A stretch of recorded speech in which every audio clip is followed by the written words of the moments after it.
صاحب کے بیان آنے کے بعد بہت سرپا کیا ہوا ہے، جن میں فواد چودھری، شیر افضل، مروت سر فہرست ہیں۔ کوئی ان کی BMW پر اعتراض اٹھا رہا ہے جو کہ کسی میزبان نے ان کو اس میں بٹھایا تھا، اور کوئی ان پر قہقے مار رہا ہے کہ ان کو ویزا لگوا کر وہاں بھیج دیتے ہیں۔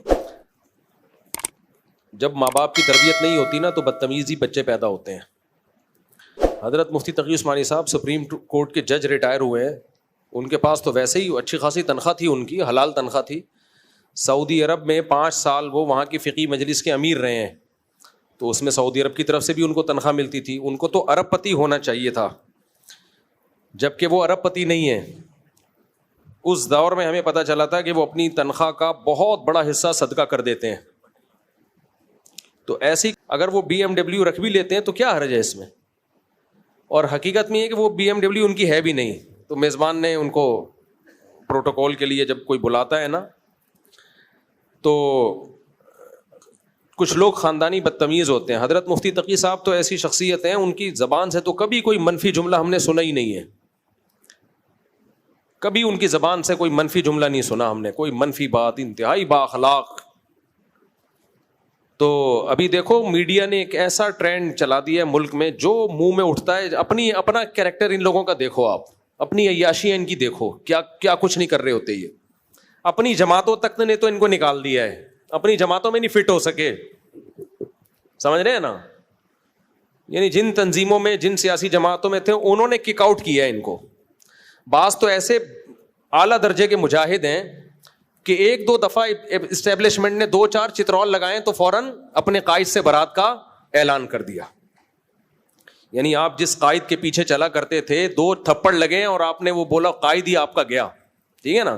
یہ اپنی اوقات ہیں ان لوگوں کی۔ ایک تو وہ فواد چودھری صاحب ہیں، اور یہ جو شیل افضل مروت صاحب ہیں، اپنی حالت ان کی وفاؤں کی یہ ہے کہ 2 چترول لگے، تھوڑا سا عوام نے احتجاج کیا تو کسی کو نکال دیا، کسی نے استعفیٰ دے دیا۔ یہ ہے ان کی اپنی حالت، اور آپ ان کی زبان دیکھو۔ مجھے اس پہ کہنا نہیں تھا، لیکن یہ ٹرینڈ بہت خطرناک ہے۔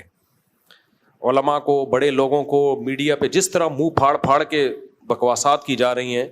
آپ کو اگر کسی سے کوئی اختلاف ہے، آپ کسی دوسرے عالم کی بات نقل کر لو، بھائی یہ ان کی بات ہے لیکن دوسرے حضرت یہ کہہ رہے ہیں۔ تمیز مارکیٹ سے کیا ہو گئی ہے؟ شارٹ ہو گئی ہے۔ تو یہ مجھے ان کے خلاف کہنے کی ضرورت نہیں تھی، یہ تو انہوں نے سوال پوچھ لیا، کیونکہ کمنٹس میں ہی لوگوں نے ماشاءاللہ کافی طبیعت ہری کر دی ہے۔ لیکن دیکھو، بے عزتی ہمیشہ عزتدار آدمی کو فیل ہوتی ہے، ان لوگوں کو اپنی بے عزتی فیل نہیں ہوتی۔ وجہ اس کی ہے کہ عزت ہوتی ہے تو انسان کو بے عزتی فیل ہوتی ہے۔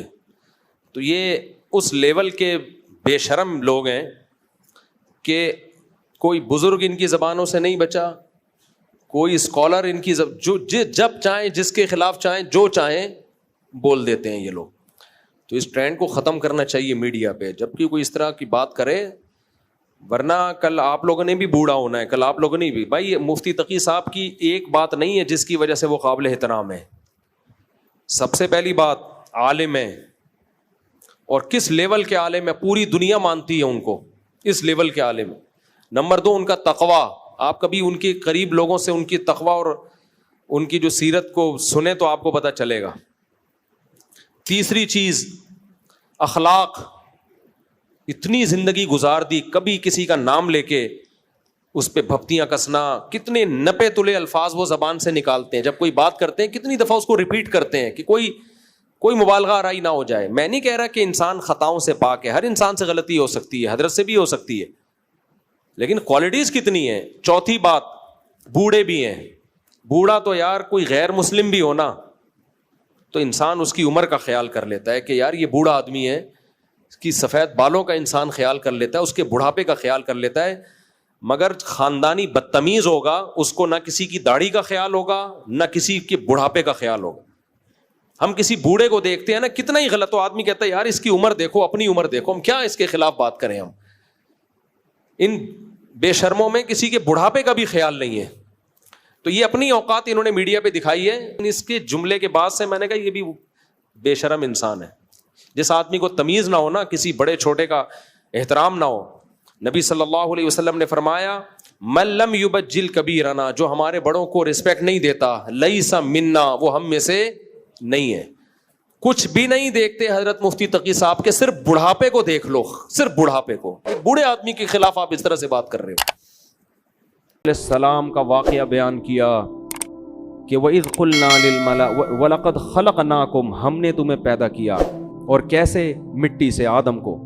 پھر ہم نے فرشتوں کو حکم دیا کہ آدم کو سجدہ کرو. یہ ہمیں دنیا میں جب لایا جا رہا ہے تو ہمیں پروٹوکول دیا جا رہا ہے. اور جو آدم کو نہیں مانتے, جو کہتے ہیں بندر سے انسان بنائے, انہوں نے انسان کو پروٹوکول بولو نہیں دیا. انہوں نے تو انسان کی ایک اتفاقی حادثے کا نتیجہ ہے وہ تو پھر انسان کی قابل عزت تھوڑی ہوا. ہمیں بتایا جا رہا ہے کہ انسان جب دنیا میں آیا بڑے اہتمام کے ساتھ آیا تھا, وہ ایسے ہی نہیں آ گیا. ساری مخلوق نے اس کو, آدم کو سجدہ کیا. شیطان اڑ گیا. اللہ نے کہا کہ تو نے سجدہ کیوں نہیں کیا؟ قال انا خیر منہ, میں اس سے بہتر ہوں. خلقتنی من نار, تو نے مجھے آگ سے بنایا اور اسے مٹی سے بنایا. آگ مٹی کو سجدہ نہیں کر سکتی. قرآن کہتا ہے ہم نے کہا فاہبط منہا, دفع ہو جا یہاں سے, نکل جا یہاں سے. تجھے اس کی اجازت نہیں ہے کہ میرے حکم کے سامنے تو تکبر کر. انک من الصاغرین, آج سے تو میری نظر سے گر گیا ہے. بجائے توبہ کرنے کے شیطان نے کہا انظرنی الی یوم یبعثون, اے اللہ مجھے قیامت تک کے لیے زندگی دے دے. اللہ نے فرمایا انک من المنظرین, میں تجھے قیامت سے پہلے موت نہیں دوں گا, کر لے جو کرنا ہے. قال فبما اغویتنی, اے اللہ اس آدم کی وجہ سے تو نے مجھے گمراہ کیا ہے. لأقعدن لهم صراطک المستقیم, جب بھی یہ آدم سیدھے راستے پہ چلے گا میں اس راستے کے سامنے آ کر بیٹھ جاؤں گا, نہیں چلنے دوں گا. یہ جیلسی, حسد, اس کی وجہ سے ہوا, اس کی وجہ سے حسد میں آ گیا. ثم لآتینہم من بین ایدیہم, اے اللہ, یعنی چیلنج کر رہے اللہ کو, میں اس کے سامنے سے بھی آؤں گا, اس کے پیچھے سے بھی آؤں گا, دائیں سے بھی آؤں گا, وعن شمائلہم, بائیں سے بھی آؤں گا. ولا تجد اکثرہم شاکرین, اے اللہ ان میں سے اکثر کو تو دیکھے گا کہ وہ تیرے شکر گزار نہیں بنیں گے. 100% کا تو میں اب چیلنج نہیں کرتا, لیکن اکثریت کو جہنم میں پہنچا کے چھوڑوں گا. کیسے چیلنج کر رہا ہے؟ یہ نہیں کہہ رہا کہ میں سب کو گمراہ کرنے کی کوشش کروں گا, نہ, ریزلٹ بتا رہا ہے. یہ ایسے ہے جیسے کوئی آپ کو کہہ کر گئے کہ یار فلاں دہشت گرد ہے, اس سے لڑنا ہے. ایک طریقہ دھمکی کا یہ ہوتا ہے کہ میں اب تو نہیں چھوڑوں گا اس کو. ایک طریقہ ہوتا ہے کہ آپ دیکھ لینا کل صبح اخبار میں اس کی رپورٹ آ جائے گی, یعنی خبر بتا رہے ہوتے ہیں نا کہ بس یہ سمجھو کہ یہ کام ہے بھائی, ہو گیا, بس سمجھو کہ یہ, بس آپ نے مجھے کہہ دیا نا, کل صبح اخبار میں آ جائے گا وہ. یہ طریقہ ہوتا ہے بڑی دھمکی کا. تو شیطان یہ نہیں کہہ رہا کہ میں سب کو گمراہ کروں گا. شیطان کہہ رہے اللہ میں خبر پیش کر رہا ہوں, لا تجد اکثرہم شاکرین, اکثر لوگوں کو تو دیکھے گا کہ وہ شکر گزار نہیں ہے. اور قرآن کہتا ہے وَلَقَدْ صَدَّقَ عَلَيْهِمْ إِبْلِيسُ ظَنَّهُ, شیطان نے جو دعویٰ کیا تھا نا, اس دعوے میں شیطان نے اپنے آپ کو سچا پایا. اکثریت کو شیطان جہنم کا ایندھن بنا چکا ہے. جب شیطان نے یہ کام کیا, اللہ نے کہا اخرج منہا مذءوما مدحورا, نکل جا یہاں سے ذلیل ہو کر اور دھتکارا ہوا ہو کر. یعنی بجائے توبہ کرنے کے اور چیلنج پہ چیلنج کر رہا ہے. اور پھر اللہ نے فرمایا اللہ من تبعک منہم, ٹھیک ہے میں نے تجھے لوگوں میں چھوڑ دیا, تو ان کو گمراہ کر, لیکن میں تجھے بتاؤں کہ جو تجھے فالو کریں گے لَأَمْلَأَنَّ جَهَنَّمَ مِنْكُمْ أَجْمَعِينَ, تجھ سمیت ان لوگوں کو تیرے ساتھ جہنم میں ڈال کے جہنم کو میں بھر دوں گا. میں بھی جہنم بھرنے میں بخل سے کام نہیں لوں گا, لیکن میں یہ بات تیری لوگوں کو بتاؤں گا ضرور کہ وہ تمہارے پیچھے پڑا ہوا ہے. اس کے بعد اللہ نے آدم علیہ السلام سے, ادھر تو اللہ کا مکالمہ کس سے چل رہا ہے بھائی, شیطان سے. چل جا تجھے مہلت دی, پنجہ آزما تو جا کے. ادھر اللہ نے آدم علیہ السلام سے خطاب کیا وَيَا آدم, اور اے آدم, اسکن انت وزوجک الجنہ, تو اور تیری بیوی دونوں کہاں زندگی گزارو؟ جنت میں. جنت میں عیش و عشرت کرو. اور فَكُلَا مِنْ حَيْثُ شِئْتُمَا, تم دونوں کو میں کہہ رہا ہوں پوری جنت تمہارے لیے میں نے حلال کر دی, جہاں سے کھاؤ چاہو کھاؤ پیو. وَلَا تَقْرَبَا هَٰذِهِ الشَّجَرَةَ, یہ والا جو درخت ہے کھانا تو دور کی بات اس کے قریب بھی مت جانا، اس کے قریب بھی مت جانا، فتکونا من الظالمین، دونوں ظالمین میں سے ہو جاؤ گے۔ بس شیطان آ گیا، اس نے کیسا ہوشیار ہے، چلو پہلے آدمی کو چھوڑ دیتا کہ کل سے میں اپنا کام ابھی تھوڑا ریسٹ کر لوں، ابھی تو دھمکیاں ومکیاں چلی ہیں، ذرا ایک ہفتہ ریسٹ کرتا ہوں، تھوڑا آرام کرتا ہوں، اس کے بعد پھر جو ہے کوشش کریں گے۔ ویژنری لوگ جو ہے نا وہ ریسٹ نہیں کرتے، چاہے اچھا ویژن ہو چاہے برا ویژن، اس سے پتہ چلتا ہے۔ اور شیطان اس میں کامیاب بھی ہوا، قرآن کہہ رہے اکثریت کہاں جائے گی؟ جہنم میں۔ شیطان نے جو کہا تھا نا کر کے دکھایا، لیکن بے وقوف یہ نہیں دیکھ رہا کہ میں بھی تو جا رہا ہوں ٹھیک ہے نا، یہ بے وقوفی ہے اس کی۔ اس نے کہا کوئی بات نہیں، ہم بھی جائیں گے، ان کو بھی لے کے مریں گے۔ تو اسی وقت سے شیطان نے کام اپنا شروع کر دیا۔ یہ جنت میں کیوں چلے گئے؟ قرآن کہتا ہے فوسوس لہما الشیطان، دونوں کو جا کے دل میں وسوسے ڈالنا شروع کیے شیطان نے، دل میں وسوسے۔ لیبدیہما ما وقال ما نہاکما ربکما عن ہذہ الشجرہ، ان کے دل میں جا کے خیالات ڈالے کہ دیکھو پوری جنت میں ہر چیز کھانے کی اللہ نے اجازت دے دی ہے، یہی والے پہ پابندی لگائی ہے، اس کا مطلب اس میں کچھ ایسی خاص چیز ہے جو دوسروں میں نہیں ہے۔ یہ انسان کی نیچر ہے کہ جس چیز سے روکا جائے نا، آپ تجربہ کر کے دیکھ لیں، گھر میں نا ایک الماری رکھیں اور ہر جو دراز ہوتی ہے نا اس میں کسی میں لاک نہ لگائیں، ایک میں لاک لگا دیں، اس میں کچھ بھی نہیں ہے، اس میں مری ہوئی چھپکلیاں ڈال دیں آپ بے شک۔ بچوں کو بولیں کہ اس کو نہیں کھولنا، بچے کسی کو نہیں کھولیں گے سوائے اسی کو کھولنے کی، ان کو ہوگا، وہ یہ شیطان وسوسے ڈالتا ہے، وہ نافرمانی کرواتا ہے۔ اب آدم علیہ الصلوۃ والسلام کے دل میں اور اماں حوا ان کی زوجہ دونوں کے دل میں شیطان نے وسوسہ ڈالا اور کہنے لگا ما نہاکما ربکما عن ہذہ الشجرہ، دیکھو اس درخت میں کچھ تو ہے، اللہ چاہتا ہے کہ تمہیں جنت تو ملے لیکن وقتی، عارضی، موت تو ہے نا، وہ تو یہاں بھی مرو گے تم، تو لگتا ہے کہ اس درخت میں ایک چیز ہے کہ یہ درخت کھاتے ہی ہمیشہ زندگی، موت، یہ ایسی ویکسین لگ جائے گی یہ کرونا سے حفاظت کی ویکسین ہے، اور کرونا نہیں بلکہ یہ موت سے حفاظت کی کیا ہے؟ ویکسین ہے، یہ کھاتے ہی موت پروف ہو جاؤ گے۔ اور دوسری بات، فرشتے بن جاؤ گے جن کی ہزاروں سال عمریں ہوتی ہیں، یہ چکر ہے۔ قرآن کہتا ہے ایسے دل میں بار بار بار بار۔ اب پیغمبر جو ہے نا ان کے بارے میں پوری امت کا اجماع ہے، ان سے صریح نافرمانی نہیں ہوتی، البتہ یہ ضرور ہے کہ ان سے اجتہادی غلطی ہو جاتی ہے۔ تو علماء کہتے ہیں کہ آدم علیہ السلام کے دل میں خیال آیا اور اماں حوا کے کہ اللہ نے یہ والا درخت منع کیا ہے نا، تو یہی درخت وہاں بھی اگا ہوا ہے، وہاں بھی اگا ہوا ہے، تو وہاں سے کھا لیتے ہیں، کیونکہ اللہ نے تو حاضی ہی کہا تھا یہ والا۔ حالانکہ اللہ کی مراد یہ تھی کہ یہ کا مطلب پوری جنت میں کہیں بھی یہ والا درخت نہیں کھانا۔ تو آدم علیہ السلام نے تعویل کر لی، اماں حوا نے بھی، یہ والا کا ہے وہ والا تھوڑی کا ہے، اور شیطان وسوسے ڈال رہا ہے کہ کھا لو بھائی، کھا لو بھائی۔ جا کے قرآن کہتا ہے فلما ذاق الشجرہ، کھانا تو دور کی بات، ابھی زبان پہ پھل کو رکھا اور چکھا ہی تھا، فوراً اللہ کی طرف سے پہلا عذاب کیا آیا، وطفقا بدت لہما سوآتہما، اللہ نے دونوں سے جنت کا لباس چھین لیا، دونوں برہنہ ہو گئے۔ وطفقا یخصفان علیہما من ورق الجنہ، اور شرم کی وجہ سے جلدی جلدی جنت کے درختوں کے پتوں کو اپنے اوپر ڈالنے لگے۔ دیکھو دونوں میاں بیوی تھے، اور میاں بیوی کا آپس میں کوئی پردہ نہیں ہوتا، اس کے باوجود اس سے پتہ چلتا ہے کہ حیا کا تقاضا ہے کہ نارملی عام حالات میں میاں بیوی لباس کے اندر رہیں، ایک دوسرے کے سامنے اپنے سطر کو ظاہر مت کریں۔ اس سے آپ اندازہ لگاؤ کہ جو ہماری لبرل خواتین جو کسی کی بیوی بھی نہیں ہے، غیر محرم مرد کے سامنے نارمل حالات میں نیم برہنہ لباس پہن کے گھومتی ہیں، قرآن کی نظر میں وہ کس قدر بے حیا ہیں۔ یعنی بیوی کو بھی کہا جا رہا ہے کہ نارمل حالات میں جب میاں بیوی کا کوئی ریلیشن نہ ہو اس وقت تو نارمل پراپر ڈریس میں ہونا چاہیے، حالانکہ میاں بیوی کا کوئی پردہ نہیں ہے، لیکن یہ حیا کا تقاضا ہے۔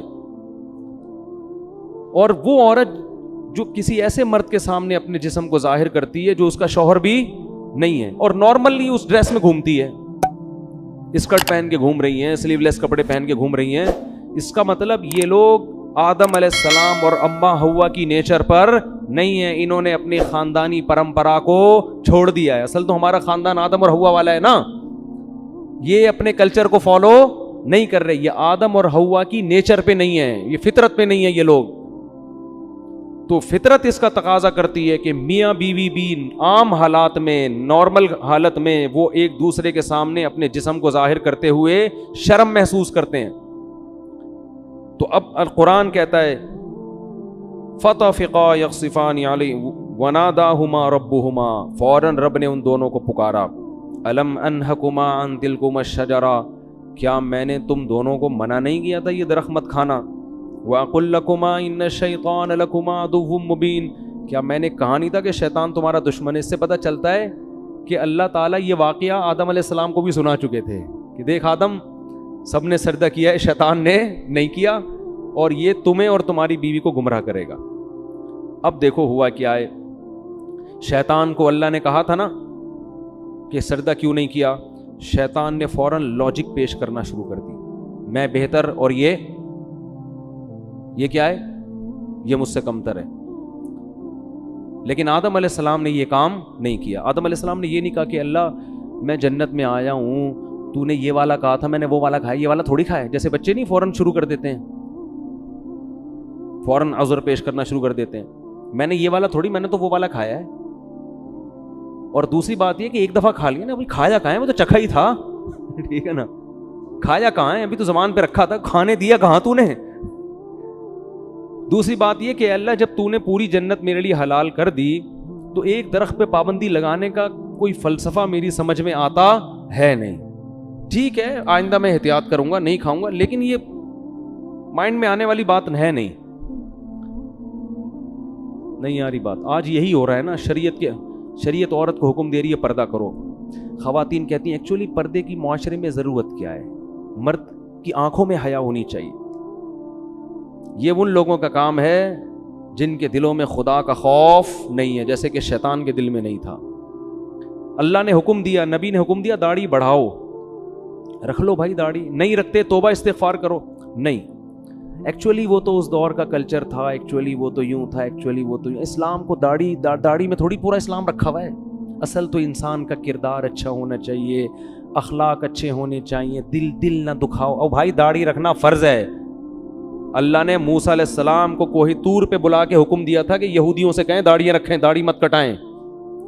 ہمارے نبی کی بخاری مسلم کی حدیث ہے, یہود و نصارہ کی مخالفت کرو, داڑھی بڑھاؤ. تمام پیغمبروں کی داڑیاں تھیں, تمام پیغمبروں کی. لیکن آپ دیکھ لو ہمارا لبرل طبقہ ایکچولی یوں ہے, اچھے دل میں ہو, داڑھی اندر ہونی چاہیے, اندر نہیں باہر بھی ہونی چاہیے داڑھی. اندر کا کوئی فائدہ نہیں ہے, باہر داڑھی پراپر ہونی چاہیے. نہیں رکھی جاتی توبہ استغفار کرو, اللہ سے مانگو, اللہ کے حکم کو تبدیل مت کرو. تو ہر چیز میں ایسا ہی ہو رہا ہے کہ پردے کے معاملے میں آپ دیکھ لو, اور دوسری شادی میں بھی یہی ہو رہا ہے. بات آ گئی ہے تو جلدی سے تھوڑی سی کر کے نکلتا ہوں آگے. بھائی 4 شادیوں کی اللہ نے مرد کو اجازت دی ہے کہ اگر وہ عدل کر سکتا ہے تو کرے. ایکچولی وہ اصل میں وہ تو اس دور میں جنگوں میں مرد اتنے شہید ہو جاتے تھے, ایکچولی اس دور میں آدمی میں کہاں. بھائی اللہ کا اجازت ہے تو اس کا مطلب اجازت ہے, کسی کا باپ بھی اس اجازت کو ختم نہیں کر سکتا. جاؤ ایسی کی تیسی ہے تو ہے, اس میں کون سی شرمندگی کی بات ہے بھائی, اللہ نے اجازت دی ہے, دیٹس آل. عدل کرنا نہ کرنا اس کی ذمہ داری ہے نا, جو کر رہا ہے. نہیں کرے گا تو اللہ پکڑے گا اس کو. ہر چیز میں اسلام نے حکم دیا جلدی شادی کرو بالغ ہوتے ہی. ایکچولی اس دور میں اتنے مسائل ہیں, ایکچولی بچہ نہ سمجھی, شادی کوئی گڑیوں کا, یہ باتیں ہو رہی ہوتی ہیں معاشرے. ابھی میرا وہ کلپ آیا ہے, لوگوں نے اس کو بھی ایک مزاحیہ اس میں لے گئے کہ اللہ کرے مفتی طارق مسعود صاحب وزیر اعظم بن جائیں. میں نے کہا نا میں وزیر اعظم بنا تو میں ڈنڈے سے مار کے شادیاں کراؤں گا. تو نیچے لوگوں نے کہا اللہ کرے جلدی سے میرے وزیر اعظم بننے کا انتظار مت کرو, ویسے ہی کر لو. سمجھ رہے ہو کہ نہیں سمجھ رہے؟ تو نہیں کرتے کوئی بات نہیں ہے, لیکن مانو تو نا. تو جو بھی اللہ کو سود حرام ہے, خام خواہ میں اس پہ حلال کا لیبل مت لگاؤ سود پر. انشورنس جوا اور غرر ہے, یہ حرام ہے, چاہے انسانیت کو فائدہ ہی ہو رہا ہو. اللہ نے منع کر دیا بھائی, خمر میسر والمیسر والانصاب والازلام, یہ خرید و فروخت کا تجارت کا جائز طریقہ نہیں ہے. حج آپ کو زندگی میں ایک بار کرنا پڑے گا. حج کے پیسے کسی غریب کو کھلاؤ گے تو حج ادا نہیں ہوگا. قربانی سے ہوگی. لوگ کہتے ہیں قربانی کے پیسے سے کسی لڑکی کو جہیز دے دو, جہیز دینے سے جہیز کا ثواب مل جائے گا. قربانی آدم, جب حضرت اللہ نے ابراہیم علیہ السلام کو کہا تھا نا بچے کو ذبح کرو, تو ابراہیم علیہ السلام نے یہ نہیں کہا تھا کہ اللہ اس سے بہتر ہے کہ میں کسی بیوہ کی شادی کرا دوں. بھائی یہ کیسا حکم دے رہے بچے کو ذبح کرو. اے اللہ میں کسی غریب کو جہیز دلا دیتا ہوں. اے اللہ میں ایک ہسپتال کھول لیتا ہوں جس میں غریبوں کا فری علاج ہوگا. اگر ابراہیم علیہ السلام اللہ سے اس قسم کے اعتراضات کرتے نا تو خلیل اللہ نہ بنتے. یہ شیطان کا کام ہوتا ہے کہ میں کیوں کروں, یہ کچھ اور بول دے. اللہ اس وقت شیطان سے کہتے کہ چل تو سجدہ نہیں کرنا, نہیں کر, تو 1 کروڑ رکعت کی نیت باندھ لے. شیطان فوراً باندھ لیتا. فوراً کیا کرتا, بولو, باندھ لیتا. اللہ اس سے کہتے ٹھیک ہے تو غریب جنات کو کھانا کھلا. وہ بھی جن تھا نا, تو غریب جنات کو کیا کھلا, کھانا. شیطان دبا کے کھلاتا کیونکہ وہ بڑا عبادت گزار تھا. اس نے کہا سب کچھ کرنے کے لیے تیار ہوں, لیکن یہ حکم میری کھوپڑی میں آتا نہیں ہے. یہ جمعہ 8 دن آدم میرے سامنے پیدا ہوا ہے, میں پرانا عبادت گزار, کب سے عبادت کر رہا ہوں, میں اس کو سجدہ کروں. یہ بات ساڑی عقلچ بولو نہیں آتی. یعنی اللہ کو سمجھائے گا کہ تو نے, اب یہ دیکھو لوگ کہتے ہیں نا لڑکی کا آدھا حصہ کیوں ہے, لڑکے کا ڈبل کیوں ہے. اس کا مطلب آپ اللہ کو مشورے دے رہے ہو کہ اس نے بہن کا آدھا کیوں رکھا اور بھائی کا ڈبل کیوں رکھا. خواتین سے ہم کہتے ہیں مرد گھر کا سربراہ ہے, آپ کو اس کی اطاعت کرنی ہے. خواتین کہتی ہیں کیوں, فوراً کہتی ہیں کیوں, یہ اس میں کیا ہے, یہ اس کو میں سربراہ مانوں, میں اس کی اطاعت کروں, یہ مجھ سے پوچھ کے گھر سے باہر جاتا ہے جو میں اس سے پوچھ کے جاؤں. بھائی مرد کو اللہ نے پابند نہیں کیا ہے کہ وہ بیگم کو جہاں بھی جائے بتا کے جائے.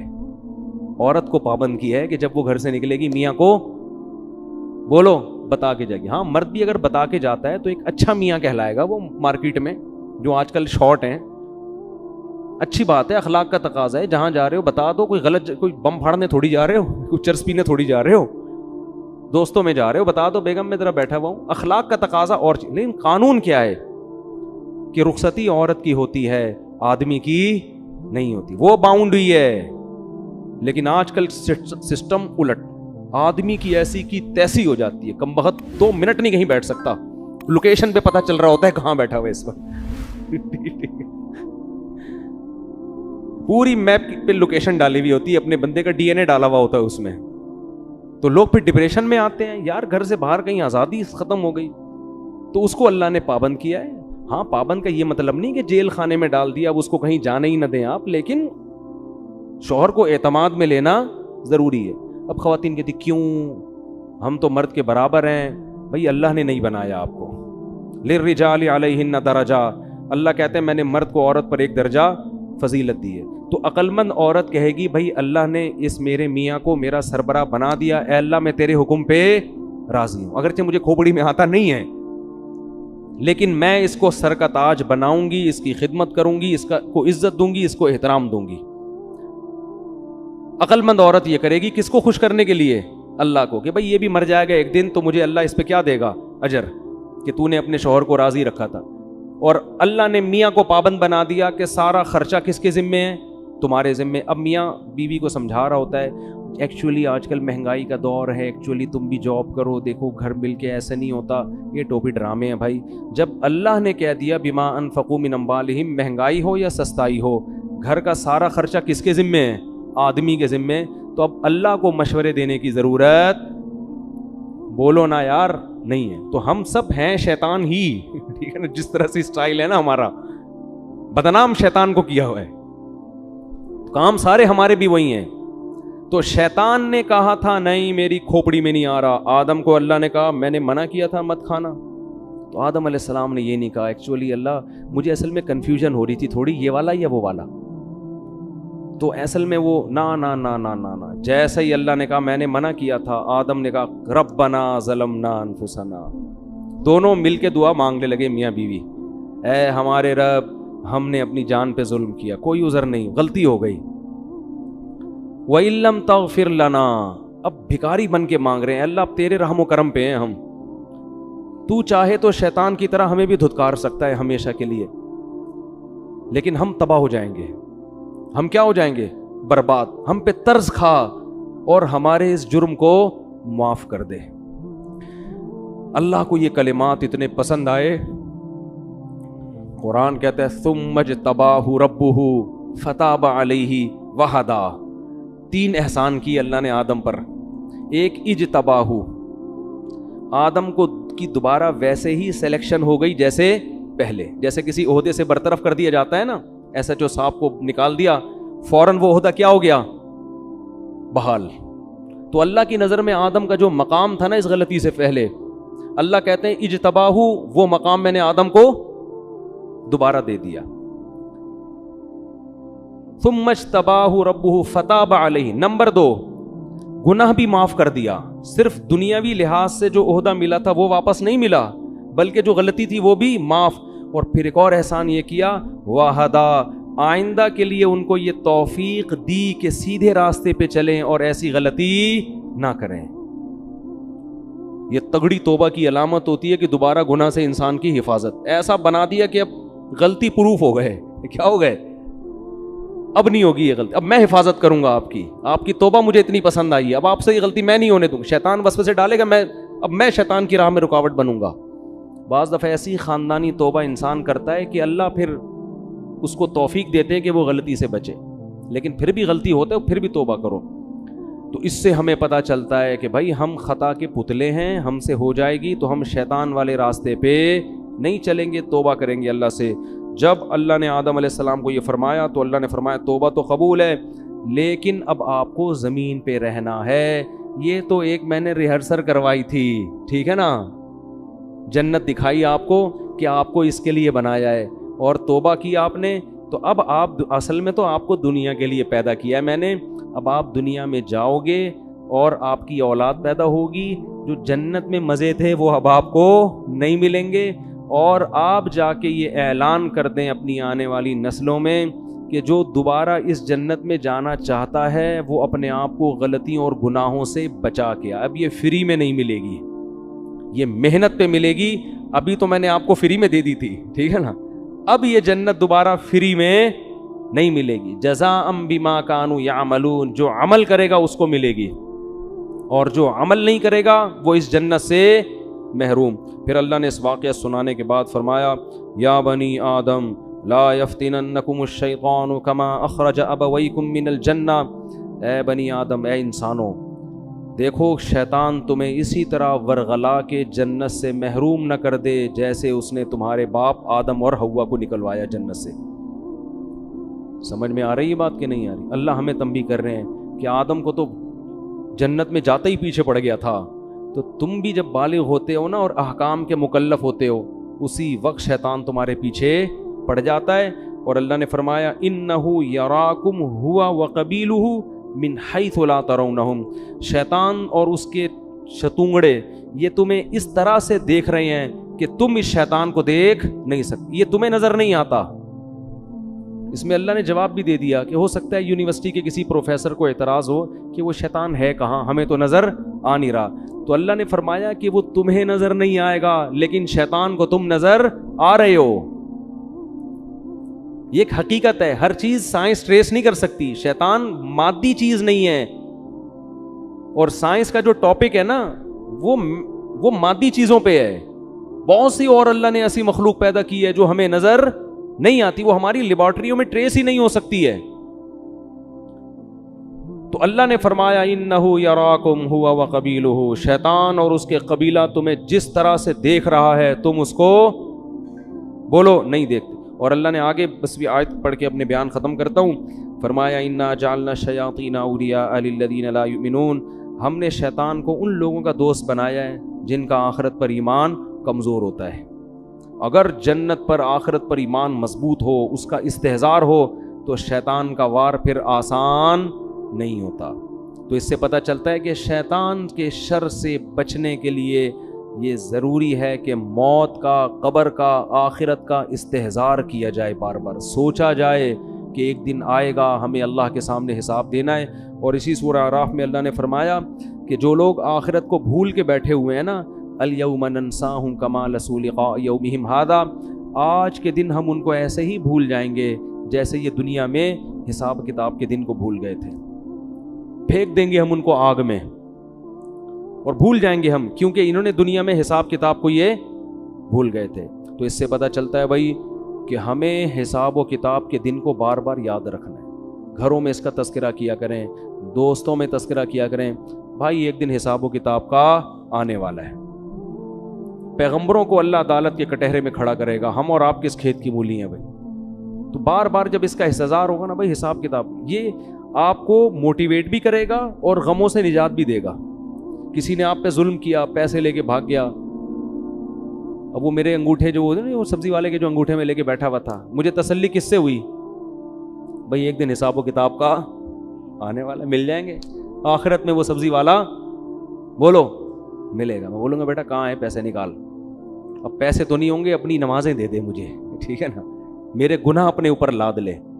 تو یہ حساب و کتاب، کوئی بھی کسی پہ ظلم کر رہا ہے، اللہ کہتے ہیں لا تحسبن اللہ غافلا عما یعمل الظالمون، ظالمین جو کچھ کر رہے ہیں اللہ کو اس سے غافل مت سمجھو. انما یؤخرہم لیوم تشخص فیہ الابصار، اللہ ایسے دن کے لیے مہلت دے رہا ہے جس میں آنکھیں کھلی کی کھلی رہ جائیں گی.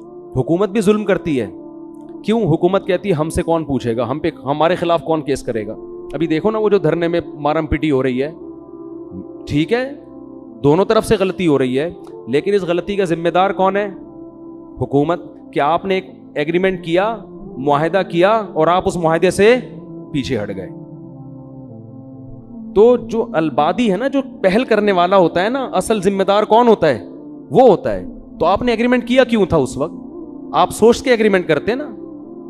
لیکن گورنمنٹ جو ایگریمنٹ کرتی ہے اس کو توڑتی ہے، کیونکہ جب سب لوگ حکومتی سطح پہ حکومت کے ساتھ ہوتے ہیں تو حکومت کو پتہ ہے کہ میرے خلاف کیس کرنے والا کوئی بھی نہیں ہے، جو عدالت کیس کی سماعت کرے گی وہ ہم نے اپنے بٹھائے ہوئے ہیں.